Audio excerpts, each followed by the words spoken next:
everybody for coming to this special seminar today. We have great honor of having Dr. Catherine Mohr for our special seminar, co-organized with the ABI's Equity and Diversity Committee with the generous support from Mohr. So Catherine is our speaker today. She's a New Zealand expert. She's the president of medical research at Intuitive Foundation that developed the fantastic Vinci surgical robot. And she did her BS and MS in mechanical engineering at MIT and MD in Stanford University. So she's engineer turned into surgeon, turned into strategist. So we will today be hearing about her unique and extraordinary career path.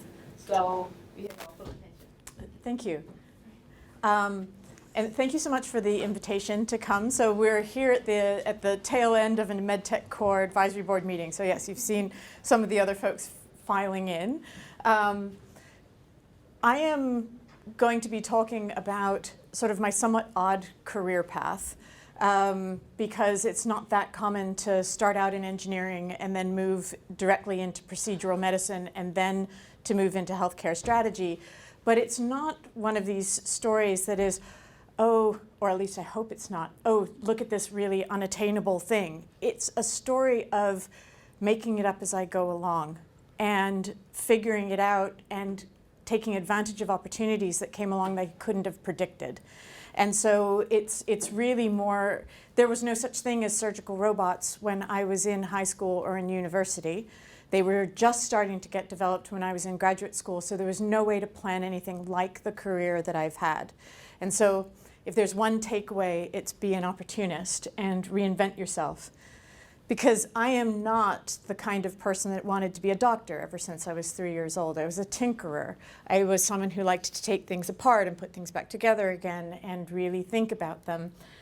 I ended up, so I am a New Zealander. I carry a New Zealand passport. You'd never guess it from the accent.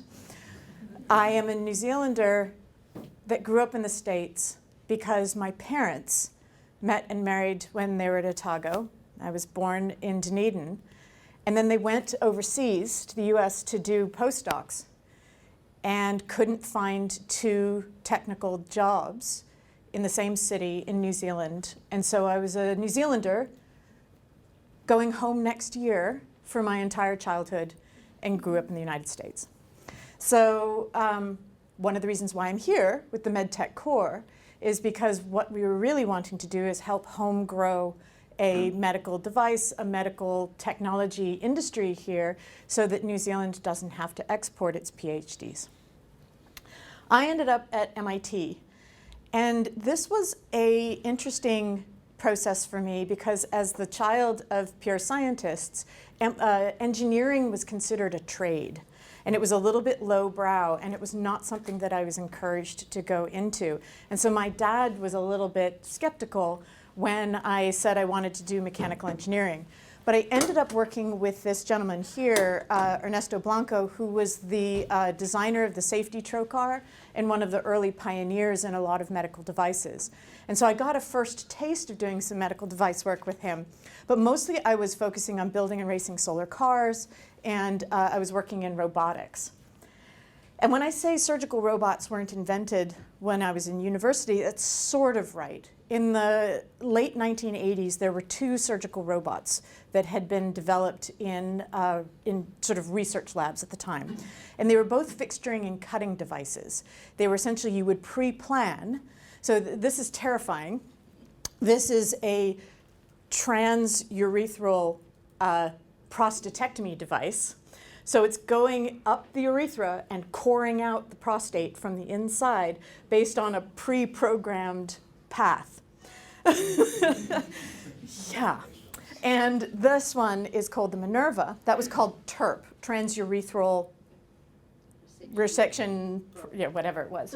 And the other one's the Minerva, which was a neurosurgical robot, which was also fixturing and cutting. You would put the skull into the fixator, and you would drill a hole, and you would drive a probe to a pre-programmed position within the brain.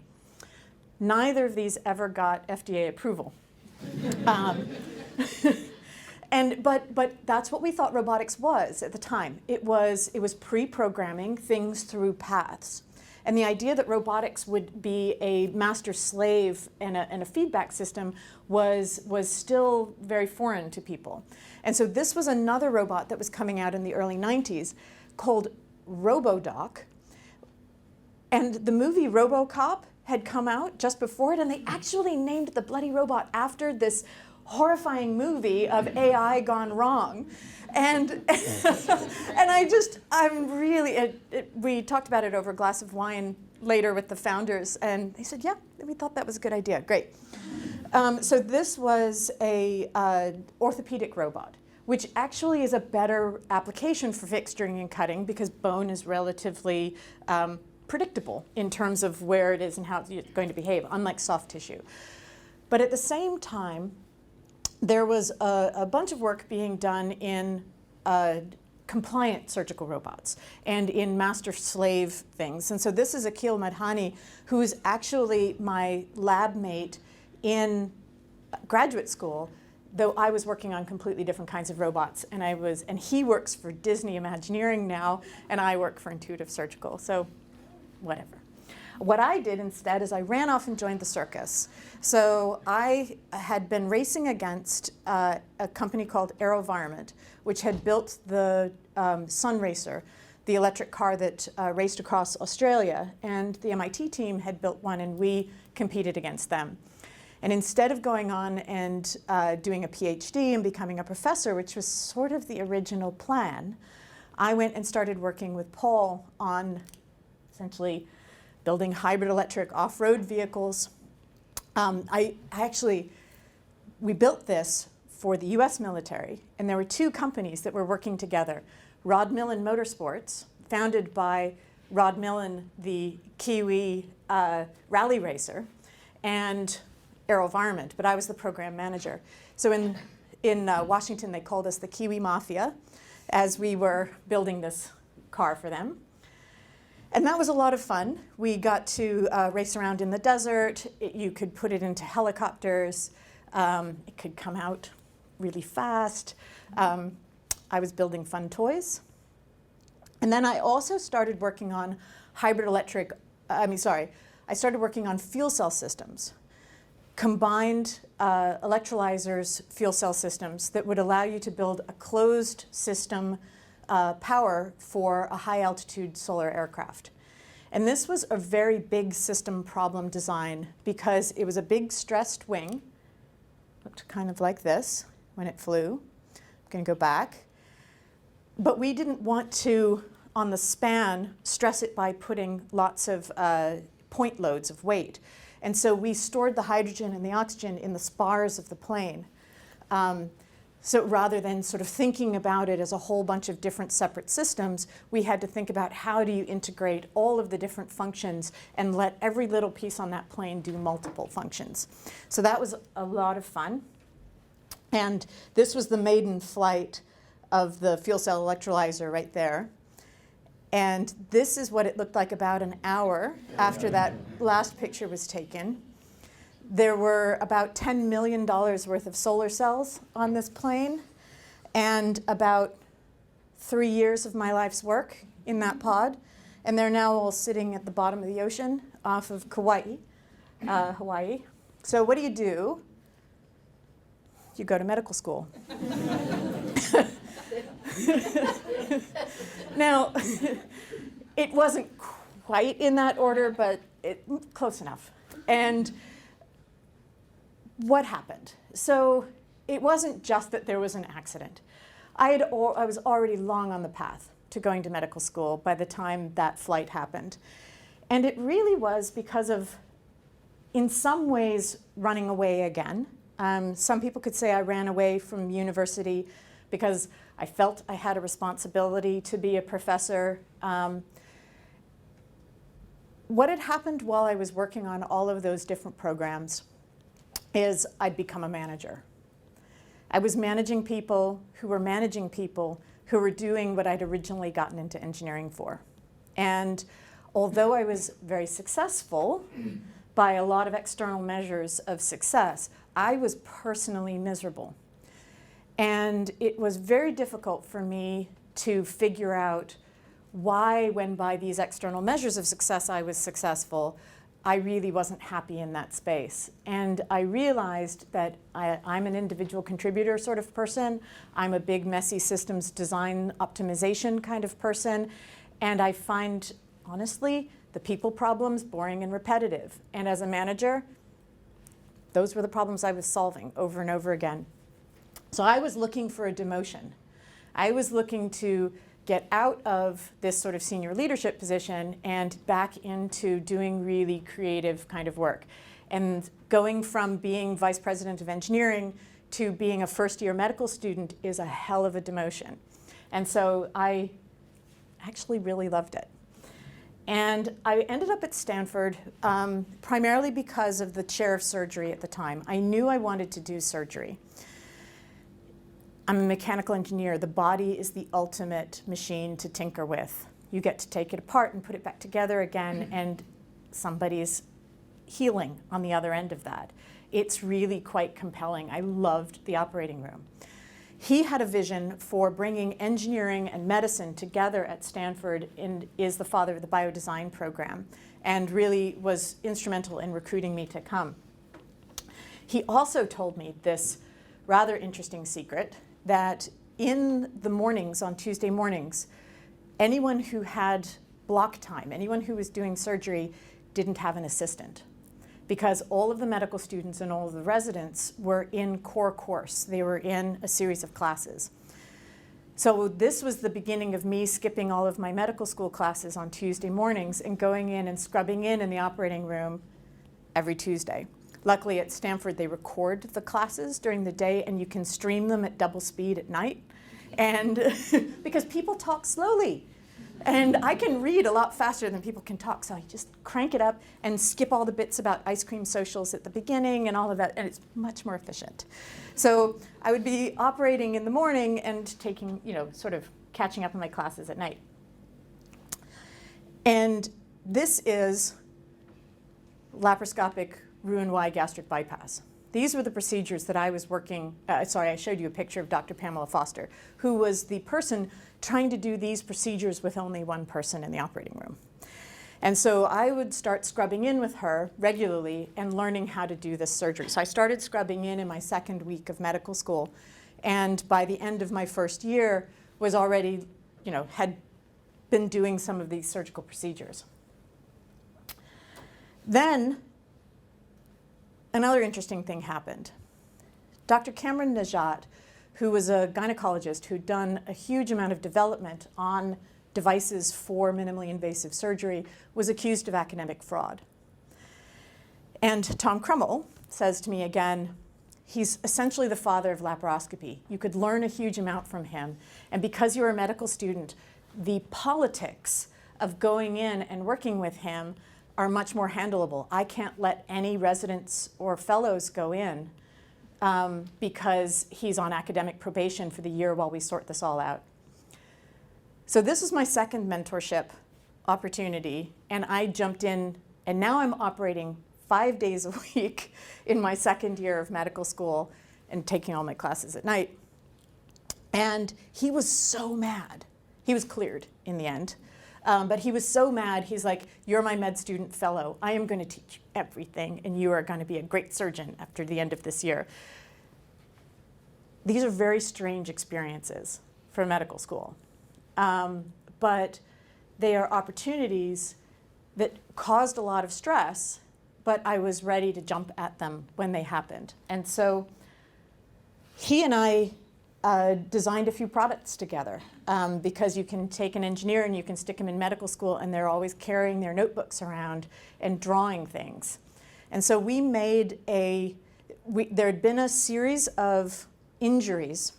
A varus needle in minimally invasive surgery is the first cut that you make. You place a needle into the abdomen and then you fill the abdomen with carbon dioxide so that you can create a potential space so you can operate inside. It violates the first rule of surgery, which is don't cut what you can't see. You're sticking a needle blind into the abdomen, and in a slender woman, the aorta sits 2 to 3 centimeters below the umbilicus. And there had been several injuries of great vessels in the last 4 months or so, when I said, well, why don't we turn that problem upside down? Rather than poking a needle towards the great vessels, why don't we hold the needle still and pull the abdominal wall onto it and leave the vessels behind? So I made a Tupperware prototype of this, and just from the local hardware store, plus some Veris needles, and showed that on pigs, after we'd done some surgical training, this worked really well. I was able to video it from the inside. Built a company. Now this is Silicon Valley, so our company never needed to get larger than 4 people. We could contract manufacture, we could get sterilization 1 door down. I had regulatory consultants. This was not what I had gone to medical school to do. This was an inconvenient side project that metastasized into like, oh shit, I'm running a company now. And that was not quite the plan. I'd gone to medical school to sort of get out of that kind of thing. Yeah, the trouble you can get into. Then Pamela left. And the person who had been running the residency program at Stanford, who was a much higher sort of ranking surgeon at Stanford, took over the bariatric practice. Bariatrics is surgery to treat obesity. And so this was the work I'd been doing for the whole year with Pamela. And she's this tall. And surgery for treating obesity, you're working on patients who are very large. And minimally invasively, it's physically incredibly punishing. You're working with your arms straight out for hours trying to do really, tight maneuvers. And so I proposed to her, what about that Da Vinci robot thing that is showing up now and is in development? That would make the body wall torques much easier. This would be something that we could potentially work on. And so we designed the new procedure for the Da Vinci robot, which was this Roux-en-Y gastric bypass, which had never been successfully done with the robot before that. So we started publishing, doing all of that kind of work, and got very interested in what was going on with now connecting in robotics to medicine, sort of like now sort of bringing back all the old stuff that I'd been doing at the AI lab. So by the time I was graduating, I had a 3-year-old. So I had my daughter in my 2nd year. I was pregnant in the 2nd year of medical school. I took an extra year and did that robotics research in the 1st year that Natalie had been born. And so it ended up sort of cementing a whole lot of things that I could do in my career. I wrapped up the company during that period of time, and then I went back into clinical work. And I had done quite a bit of work also sort of thinking about gender equity in surgery. I had been, ACGME is the accreditation. I had been started really looking at the way in which surgeons are being trained. And at this point, I was prepared to go into a residency. And I decided not to. So I ran away again. And people were really kind of pissed at me that I had run away again, because a lot of the women in the Association of Women Surgeons were like, insert expletives here, if you're not going to go into surgery, then who is? And how is it that we're going to get this next generation of women into surgery? And it was that one was a very difficult one. So I had moved away from being an engineering professor, and people let me know in no uncertain terms that they expected that I was going to be able to do that. I was going to do that because I would then be a good role model. And I had moved away from now being a visible female surgeon in that space. But I made the decision essentially because I felt I would have more leverage. So in a word, leverage. By the time I was graduating, more people had had surgeries with that product that I had designed, the lap cap, and more people had had bariatric surgeries with the Vinci that I had designed the procedure than I would ever touch as a single surgeon, single patient in the rest of my career. So I had already touched more patients' lives before I was going into a residency than I would ever hope to be able to touch one-on-one. And that really drove home to me the role of medtech in this space and what you can really do in terms of touching people's lives. So I'm going to jump back 100 years, so 1916, and I am going to give you a little demonstration of what's happened with medtech. So this is life expectancy in years, and this is income per person. And because drawing a line through data is what we all like to do, I'll draw a line through my data. This line really represents the health-wealth progression. How much healthier you get as a function of getting wealthier 100 years ago. And the size of the dot is the population. The color of the dot is where it is. So this is, Asia, China, and India. This is sort of the anomaly of the Americas out there. And you've got sort of Europe scattered in yellow. What's really interesting is that if you'd looked 100 years prior to this, countries had kind of moved here, but the cluster and that relationship had really pretty much stayed the same for about 100 years. The other thing you'll notice is that very few countries have a life expectancy over 50. So for the younger students, that's not so big a deal. For the professors, that's a little, I turned 50 this year. So I choose 1916 because the global flu pandemic was 1918. So I'm going to play this as a little movie for you and just watch it. Global pandemic. More people died there than died in World War I. So we're in the period of time between World War I and World War II. And you can see, all World War II broke out and everything went crazy. Now we're in the post-World War II. And what's very interesting is that you see, these are all normalized to today's dollars, that there's a huge movement up. There's some movement to the right, but the poor countries are staying poor. And yet, everything is moving up above that 50-year life expectancy. So what's going on there? The other thing you'll notice is that the line flattens out. So the relationship between health and wealth is not quite as stark as it was 100 years ago. And even when you're in a very poor country, you've moved above this 50-year life expectancy. This was a change that hadn't happened, it was unprecedented in our human history. And so what happened? Vaccinations happened, antibiotics, and a lot of pharma for treating chronic disease, and surgery.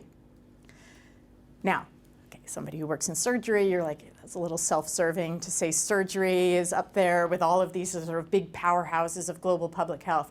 But I am going to make an argument. There are 300 million surgeries done today globally. Of those people who are operated on, 4 million die within about 30 days. We operate too late, we operate on the wrong people, or we make mistakes. We should be able to do better than that. 5 billion people on the planet lack access to even basic surgical services. That means in countries that have 95% vaccination rates, only about 5% of the population can get rapidly enough to surgery if they have a rupturing appendix. What that translates into is between 7 and 17 million potentially preventable deaths if we had more global access to surgery. Say we got rid of all of that. Say we got everybody access to surgery. That'd be about 450 million. A lot of these are sort of luxury surgeries. This is basic surgery available to everybody. We don't do any better. We still have about 6 million people dying within 30 days of having that surgery. And let's put this in global perspective. 10 million people a year globally die from cancer. 4 million people a year die from HIV, TB, and malaria combined. So when we're talking about global public health, lack of access to surgery is actually a pretty serious deal. We tend to think of it as luxury, but it's anything but. And so part of me going out into saying, how do we tackle this? Where do I want my leverage to be? I became very interested in education. I did a lot in simulation-based learning and built the Goodman Simulation Center at Stanford, writing a lot of curriculum around how is it that we're going to train this next generation of surgeons. I went into a lot of areas of research. How do we improve patient outcomes? And I went into robots because they're cool and that's lots of fun. And so at the time that I was doing that, today, you've probably heard of the Vinci surgical robot. We do over 1 million surgical procedures a year.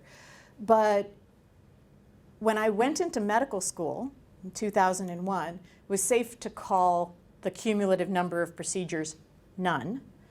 We were doing the development when maybe 15,000 surgeries total had ever been done with a surgical robot.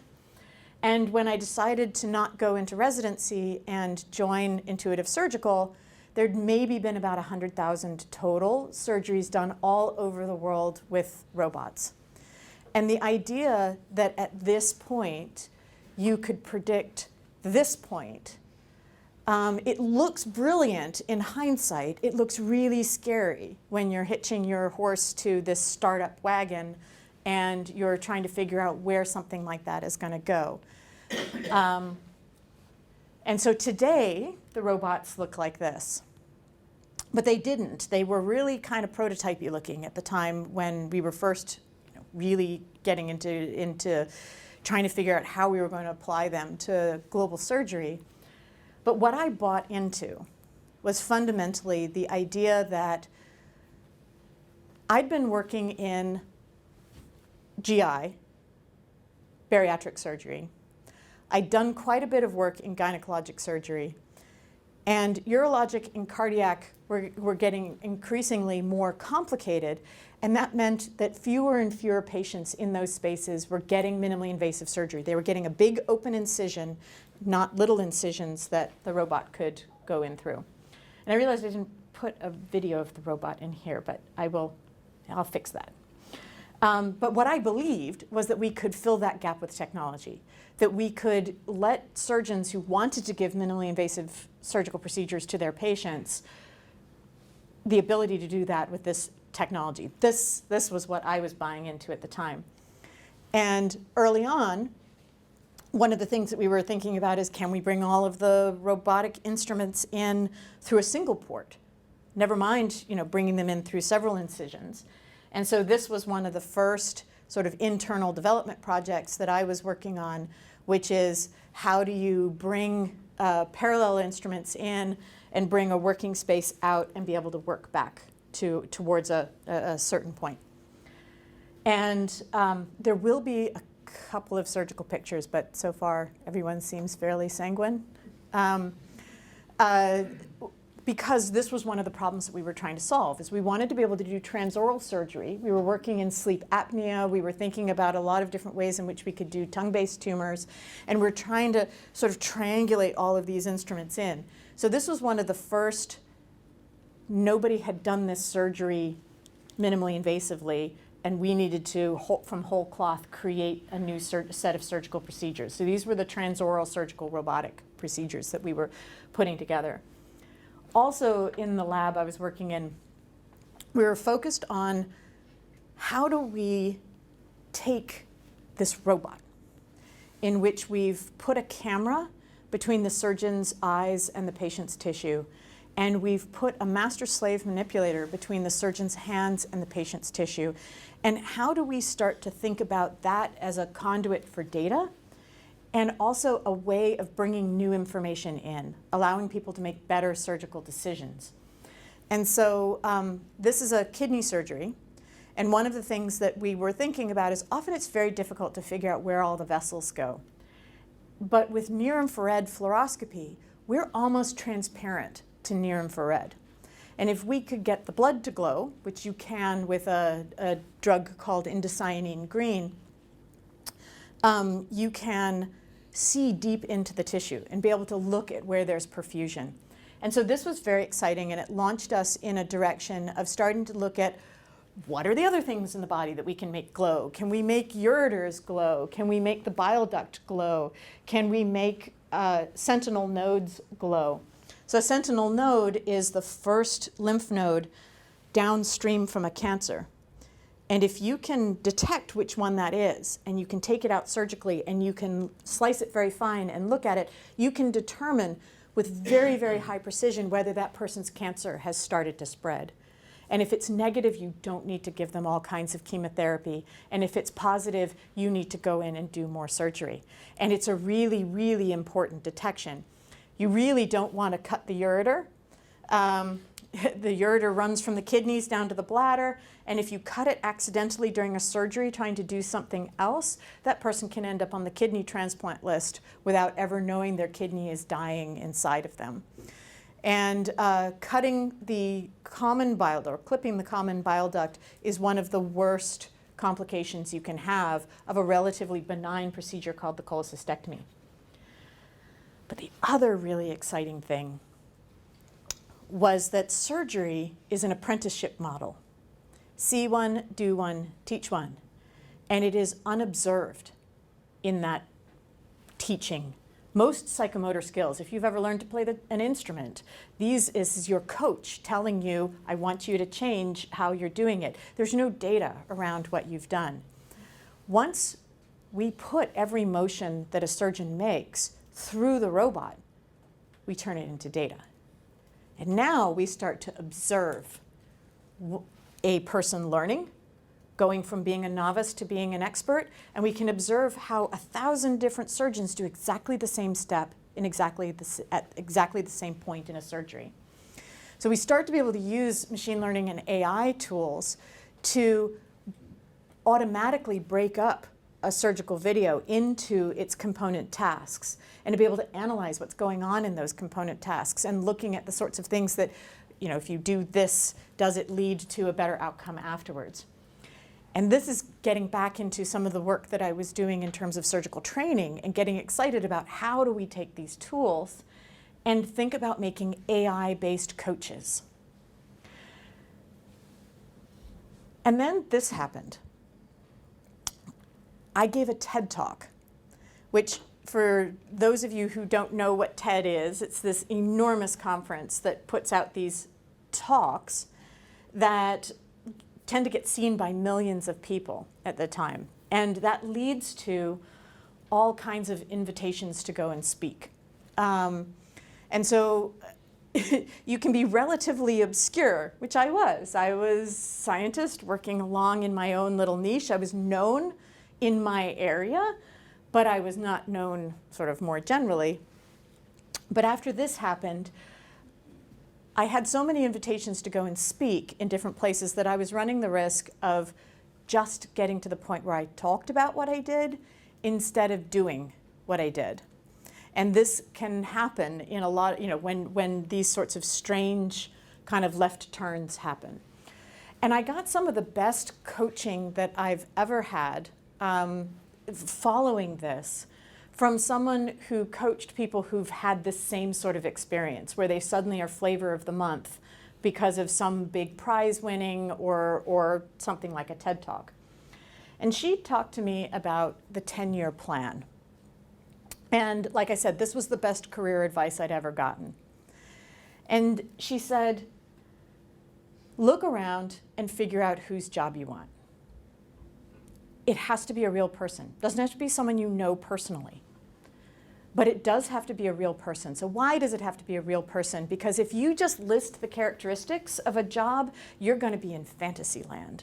You are going to be thinking about all the things that you like to do and none of the crappy stuff that goes along with that job. So having a real person is an existence proof that that job really exists. Then you got to think about what skills do you need to be in that job. And these aren't necessarily going to be a linear progression of skills.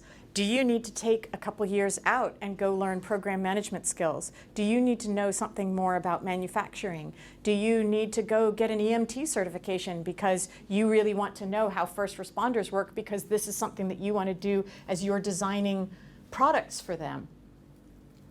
Whose shortlists do you need to be on? If your job idea is to be a university professor, there are some shortlists that you need to be on in order to get that job. And once you've figured out all of those things, now run it like a campaign. And this seems mercenary, but it gave me a framework for saying yes and no to the opportunities that were coming my way.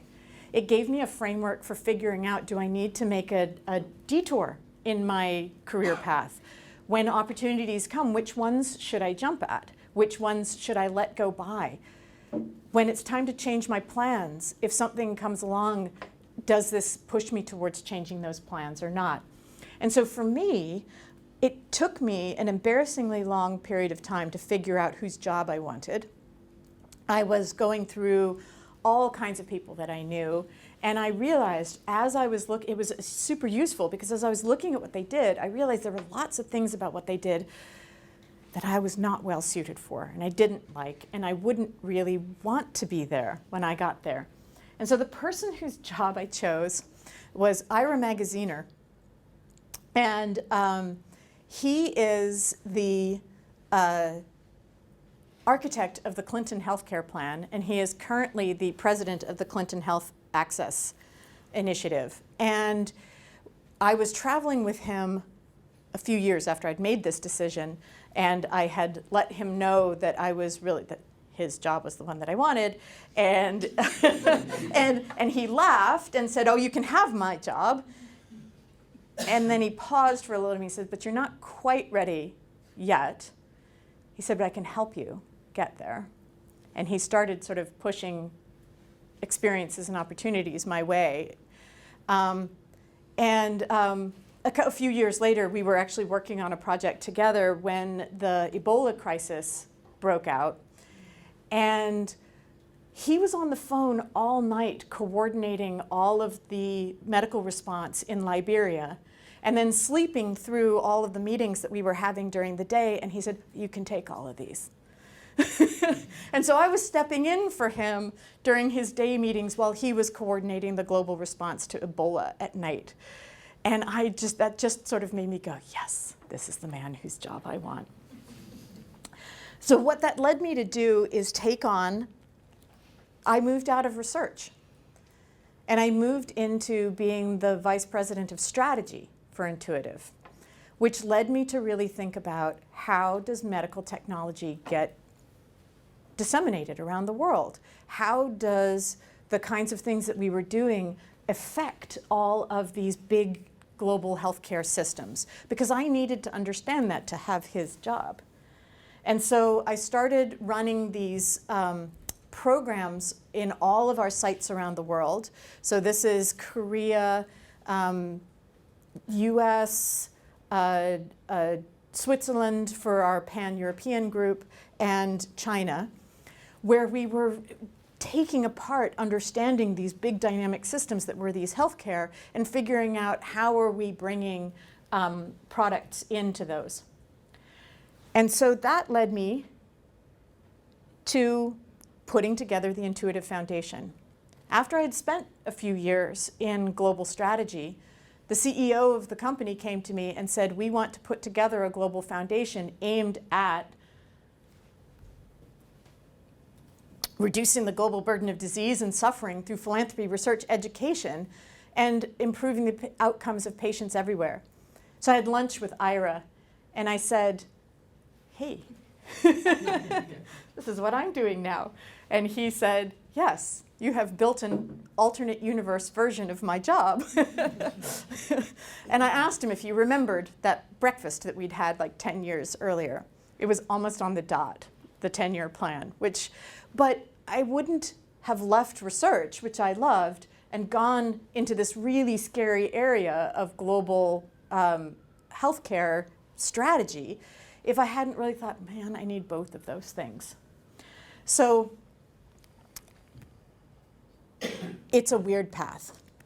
And it is full of all kinds of strange opportunities that came along and different situations in which I kind of jumped at something that I hadn't anticipated doing before. And so in the process, I've realized that there are superpowers that you can bring to bear in this, and they're not generally what you think they should be. So ignorance is one of them, and being really comfortable with your ignorance, being really comfortable saying, I don't know and I want to know. Ignorance and stupidity are very different things. Be ignorant, not stupid. Never settle for being an expert. Once you're an expert in something, you are stagnant. You're only really moving forward if you are learning. I'm uncomfortable. You notice I ran away every single time I got into an area where I was sort of expert. Dive in and dig deep. Most of these things that ended up happening, the extra things that popped up because I was excited about something, is because I went overboard when I got really excited about something. Opportunism, we tend to think of that as negative too. Don't get trapped by your plans. The plans are the things that you've made with the information that you have right now. And there will be new information, there will be new technology, there will be new things that come down the pipe. So don't get stuck. Say, I didn't have enough information, I didn't have the information that I have right now, and I can make a new plan. Be an opportunist. Dissatisfaction. Everyone has imposter syndrome. The more high-performing you are, the more likely you are to have it.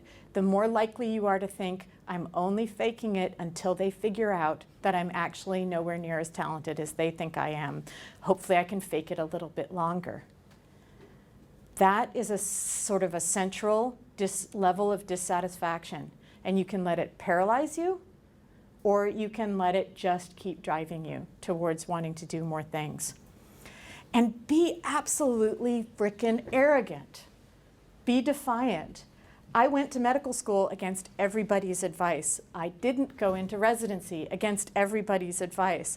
I kept leaving things because there was something better for me. And everyone else who was used to the conventional path was really freaked out by getting off of that conventional path. And so I got lots of very well-meaning advice telling me that I was going to crash and burn if I persisted in this insanity. And I had to trust my own judgment that this was the direction that I wanted to go. So be a schemer. Make your 10-year plan. Don't wait for the opportunities necessarily. There's a few of them that you can make for yourself. And be really reckless. One of the sayings in our family is, what's the worst thing that's going to happen? Are we going to get eaten by wolves? No? Okay, then we can try it. If you fail at things, that's something that you've learned. And if you this is very ironic because I am leaving right at 1 o'clock to catch a 2 o'clock flight for having said yes to something a little bit too sliced and diced. But if I don't make that flight, well, we'll figure it out. But yes, I say yes a little bit too often, and more than a little bit too often these days. So just as you may be going, oh yeah, fine for you, all of that stuff kind of, but really, I was making it up as I went along, and I was jumping into opportunities as they came, and I was trying to make additional opportunities. So my now 16-year-old daughter has started to experience this. So I did another TED Talk about becoming part sea urchin, and that was about 1.5 years ago, and my daughter did all my illustrations for this talk. And that meant that when later I was at a conference with her, where I brought her because the organizers of the conference had seen this TED Talk and said, oh, why don't you bring your daughter, because clearly she's interested in these kinds of talks. They observed the communication between us and said, the two of you really need to do a talk together on parent-teen communication because you guys have this great rapport. So we did, and we came back to that conference in the following year. This is the spring, so those were the only flags I had on my laptop. So this is the fall. The laptop gets a new flag when it's been to a new country. So this was my old laptop that I'd given to my daughter. We did a talk at a conference called EG, May of 2019, which led to being invited into the workshop of the foremost knife maker in the world, Bob Kramer, where we learned to make Damascus steel knives. I really wanted the teens, so this is her best friend, to really be solid when we went in. So I made them read a metallurgy textbook before, tough to be my kid, but it was actually a very well written metallurgy textbook. And when we showed up to make Damascus steel knives, and they were conversant with all of the different phase transitions in steel, the knife maker was so excited that he actually taught us to make base steel.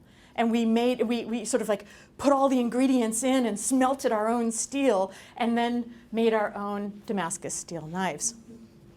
And but it was being over-prepared and over-geeky in coming into an opportunity that meant that it just metastasized and expanded. And then I just came from Mexico, where Natalie and I gave another version of that same talk because it had been seen. And now we've been invited to 3 different countries to do this mother-daughter teen communication talk because she threw herself into it as well. So be an opportunist, be an uber geek, throw yourself in too hard to everything that you do, say yes a little bit too often, and be somewhat defiant when you figure out what the right thing is for you to go do, and go do it. So we've got like 10 minutes and then I'm running out the door, so any questions?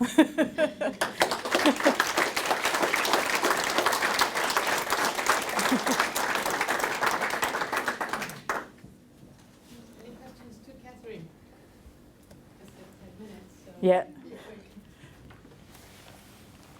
Oh, everyone's shy. There you are. Yeah. Yes. Being defiant. Being defiant. Most of us feel, great skepticism about the validity of our own beliefs and abilities. That's that imposter syndrome. Yeah. Yep. How do you? How does one get over that? Are you born as an arrogant optimist? Or are arrogant optimists made? Yes. So for me, when I talk about it took me an embarrassingly long time to figure X out, I think arrogant optimists are sort of smelted in the crucible of your own sort of wallowing in self-doubt. I circled the drain for a good year when I was at AeroVironment and I was trying to figure out why I wasn't happy. And it was not like suddenly a light went on and I could do it and I could articulate what it was that I wanted. So I did a lot of searching, and it was really getting to the point where I had exhausted all of the options and I had taken apart all of the arguments that I was making against myself to not do something different, that by the time I was prepared to admit to anybody else that that's what I wanted to do, I had already been beating myself up for so long about it that I had good answers. And so I would say that experience, nobody could say anything worse to me than I'd already said to myself at that point. And so that really did help me. And then in terms of the next time, the next time that I got general approbation about a choice I was making was when I was leaving medical school and not going into a residency. And people came down on me like a ton of bricks. And I both had the experience that I had once been successful in terms of making a reasonable decision for, against this. But I also I had also agonized for months and months and months prior to that and beaten myself up about it for months and months. So I sort of pre-inoculated myself, and again, nobody said anything worse to me than I'd said to myself. So in a lot of ways, the soul searching and the decision-making process was enough to get me there. I also had it wasn't universal. I had several people who could see it, who could actually see the vision that I had. And I now do that for a lot of people who are both technical and medical and are trying to figure out how they navigate this. And so I'm trying to pay that forward a little bit in the courage of your convictions. But you kind of beat yourself up in the process, second guess yourself, and then inoculate yourself against other people. But very inspiring talk. Thank you. Thank you. What are your strategies for ending up on people's shortlists? Yes. I connect people whenever I can, even if I don't expect anything in response. I am known as a connector. Whenever I even indicate I need a connection, there are people jumping out of the woodwork to try to make that connection for me because I've made 10 for them already. So there's a lot of, and when I say, so that is a form of networking, but it is not networking where you're all wandering around and eating cheese and crackers and exchanging business cards and everyone, it's a form of networking which is, let me try to figure out how to move things forward and make things progress. And as people know that you do that, they start doing it for you as well. Say yes to too many things. So I gave a talk as a favor for a friend, but I thought, there might be some interesting connections that I might make. And then that turned into an invitation to give a talk at another place that I really wanted to do, but I had no idea who was going to be in the audience. So you're sort of out there saying yes to things, and that starts getting you on short lists. Gets you invited to do the next thing. This, like I showed with my daughter, she's now on the short lists of several global speakers bureaus at 16 years old, which is really weird. But it came from her being willing to put in a huge amount of work to put a presentation together for me. That did have the benefit of me showing it in a very high visibility venue. But you just don't know where those little things are going to lead. Mm-hmm. Great talk, thanks. Thank you. So I think my question is, why, you mentioned that you started running away from, when you were doing your management, leadership. And then Running away, back to, absolutely. do your sort of research, micro level sort of work, but then now I think, again, you're not doing research and you're not doing work and you're giving talks and doing leadership and doing that sort of stuff. So what